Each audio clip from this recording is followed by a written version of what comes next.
En esta oportunidad hablaremos de Robert Millikan, quien diseñó y realizó el primer experimento para medir la carga del electrón.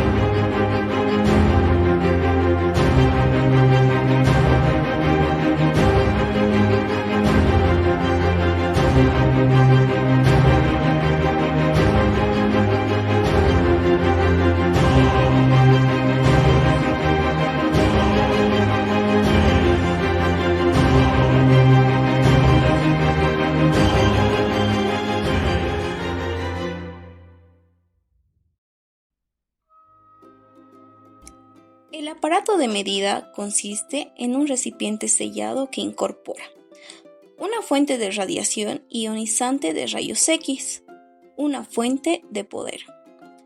Seguidamente tiene un pulverizador que permitirá generar la nube de aceite, un microscopio para mirar la gota en estudio, un par de placas metálicas paralelas entre ellas de forma horizontal al interior del recipiente, la placa superior con carga positiva y la placa inferior con carga negativa.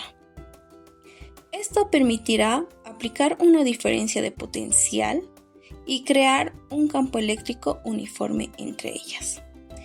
En la parte superior se hizo un orificio pequeño que permitirá el ingreso de gotas de aceite al espacio que existe entre las placas. Seguidamente vamos a continuar con el ejercicio. Problema de desafío 2391, Szymanski, tomo 12.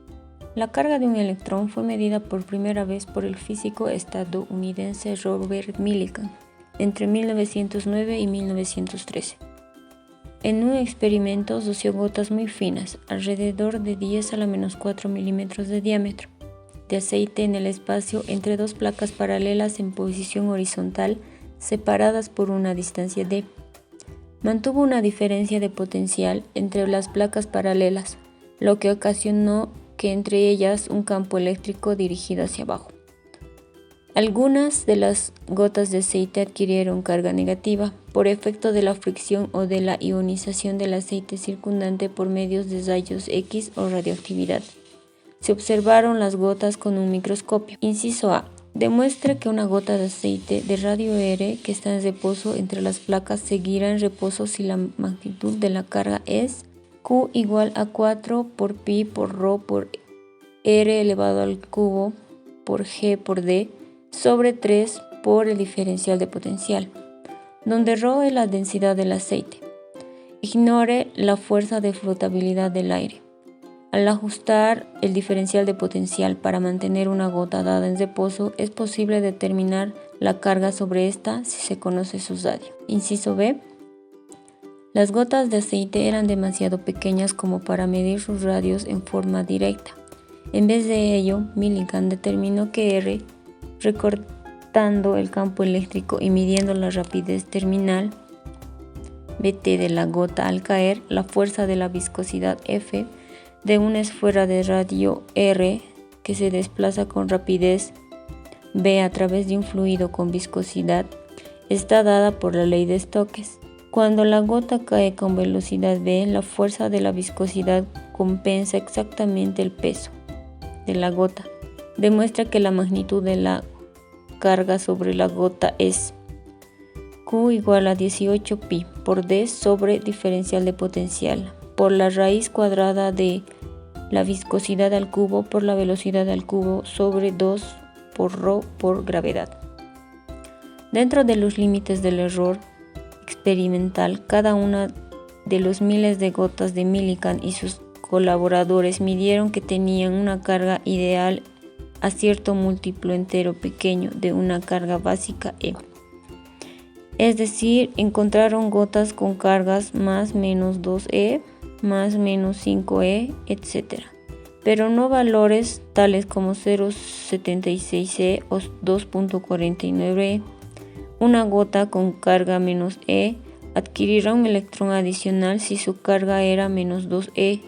Había adquirido 2 electrones más y así sucesivamente. Inciso C. En el apartado de Millikan, para este experimento se observó que una gota de aceite con carga caía 1 milímetro con rapidez constante en 39.3 segundos, si el diferencial de potencial es igual a 0. La misma gota podía estar en reposo entre las placas separadas 1 milímetro si el diferencial de potencial es igual a 9.16 voltios. ¿Cuántos electrones en exceso había adquirido la gota y cuál era su radio? Inciso A.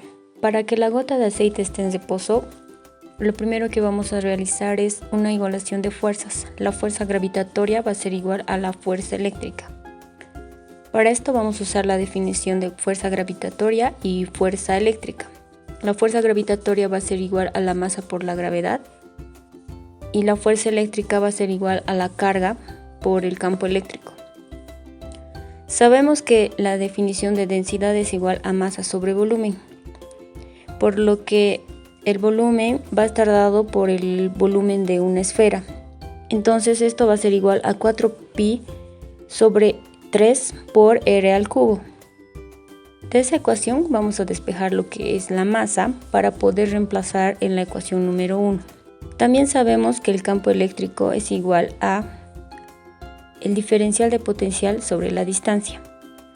Reemplazamos las ecuaciones de campo eléctrico y masa en la ecuación 1. Y despejamos, tenemos la carga. La carga va a ser igual a 4pi por densidad por r al cubo por la gravedad por la distancia sobre 3 por el diferencial de potencial. Para el inciso B, para poder hallar la magnitud de la carga sobre la gota, lo que se va a realizar va a ser una igualación de la fuerza de viscosidad igual a la fuerza gravitatoria. Reemplazamos las ecuaciones de la fuerza de viscosidad y gravedad, quedando así la ecuación número 2. También sabemos que la masa por la gravedad va a ser igual a la densidad por el volumen por la gravedad.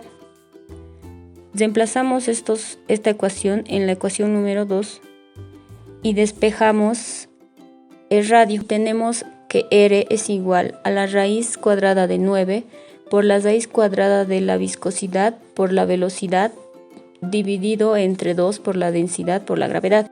Reemplazando R en la ecuación de la carga encontrada en el inciso A, y ordenando datos, tenemos que la carga va a ser igual a 4pi por la densidad por la gravedad por la distancia sobre 3 por diferencial de potencial por 3 elevado al cubo por la raíz cuadrada de la viscosidad por la velocidad sobre 2 por la densidad por la gravedad. Simplificando e introduciendo el cubo a la raíz, tenemos que la carga va a ser igual a 18pi por la distancia sobre el diferencial de potencial por la raíz cuadrada de la viscosidad al cubo por la velocidad al cubo sobre 2 por densidad por gravedad. Inciso C. ¿Cuántos electrones en exceso había adquirido la gota y cuál era su radio? Tenemos como dato la distancia que recorre la gota y el tiempo, que es igual a 39.3 segundos. Para esto vamos a reemplazar los datos en la fórmula de velocidad, obteniendo una velocidad igual a 2.54 por 10 a la menos 5 metros sobre segundo.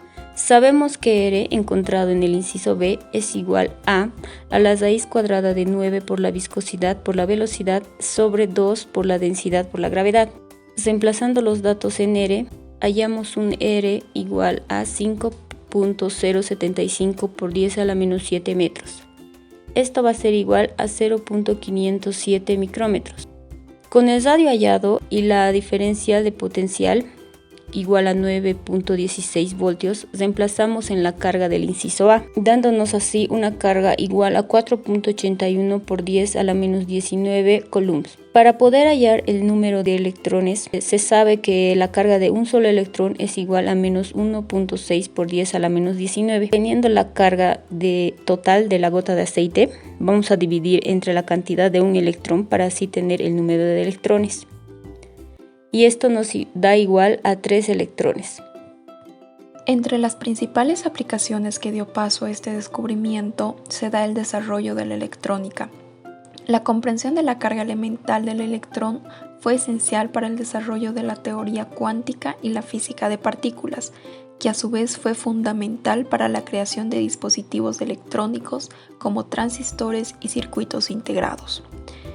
En la tecnología de semiconductores, la comprensión de la carga elemental ha sido crucial para el diseño y la fabricación de dispositivos electrónicos avanzados, como microprocesadores, memorias y otros componentes electrónicos. Entre las técnicas médicas modernas como la resonancia magnética nuclear y la tomografía por emisión de positrones, se benefician los principios cuánticos y la comprensión de la carga elemental en la investigación y diagnóstico de enfermedades.